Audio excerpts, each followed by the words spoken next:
Hey, what's up, man? World Game, Big C, and Executive Exotics back again. Today, we're gonna bring you our new series. It's called the Treal series. And the Treal series is basically a series, man, where we'll explore a topic and we'll talk about all things truth and real about the topic. Fascinating. Of course, it's gonna be probably 98% Frenchies, and we'll touch on some more stuff, as we go along. But it'll mostly be about Frenchies, stuff I have went through, or maybe someone I know has went through. I even want y'all to inbox me and tell me about some stuff that y'all maybe perhaps have went through. And yeah, we just want to explore the Treal on these topics, man. So stay tuned, man, and we're going to get right into it and kick it a little bit.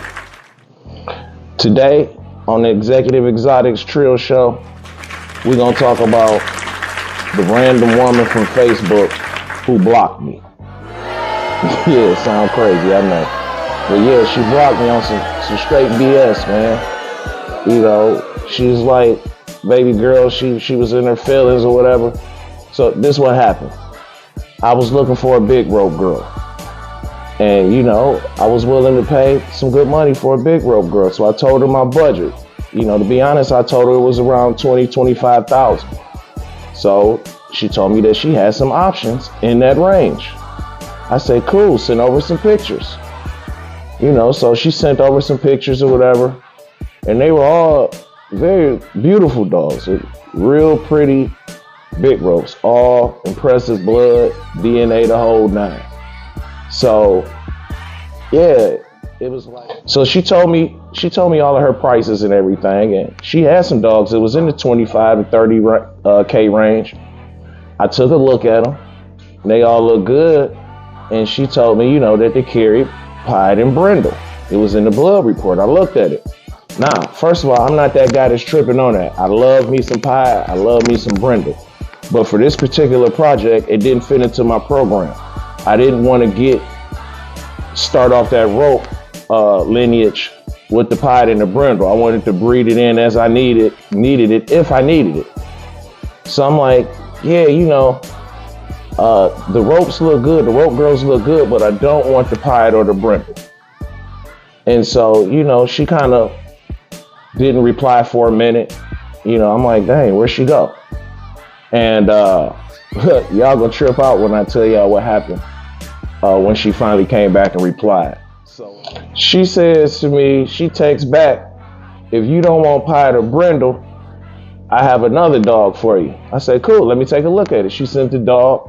The dog looked outstanding. She had a text under there, 200K. Damn! I'm like, damn, 200K? I mean, hey, I'm a hard-working man. I ain't got no bag like that. I got a couple dollars, but I ain't had no 200K. So I told her I didn't have the 200K. And when I told her I didn't have the 200K, she got irritated and aggravated at me and wanted to tell me, she sent back some texts, was all upset about, how I'm like wasting her time and this and that, just yada, yada, yada. And, you should be doing this for the breed and not the money. And I'm thinking like, are you serious? I just, I told her my budget. How you gonna go from 25,000 to 200,000? That's enough. So then she sent a text back, talking all smart, slick about how people always want no Pied, no Brindle for $5,000. Now I never sent her a text with the terminology $5,000. I never said nothing about no $5,000. I just told y'all my budget was $20,000. I also told her that. So she was basically trying to be a smart ass saying $5,000. So before I could even reply, the next thing you know, I looked up, she locked me out. Really blocked me out, whatever you want to call it. And the killing thing about it was I was ready to spend the bread with her. I had the bag, I'm ready to do it, but yeah, she wanted to block me, man. And that's how it went down. It was real crazy. I mean, I'm a different kind of hustler, me. I was doing a lot of different hustles before I got to dogs. Anybody that know me will tell you that. Had it been me, I'd have been like, well, you know what, sir? Let me look around and I'm gonna get back to you. I got friends in the dog game. She a big time breeder, so I know she know people. I would have went and found somebody with what the person wanted. And hell, she could have slid in and made a couple dollars on the deal and found some kind of way to get a commission, a middleman off of it, or just anything. But she just closed down the whole network. Like the old saying say, you don't want to burn your bridges. And you don't, man. You want to, I done talked to so many nice people in the breeding game, man, who we weren't able to work out a deal, but that bridge is still there for me to call them back and do some business with them and you know, maybe strike a deal.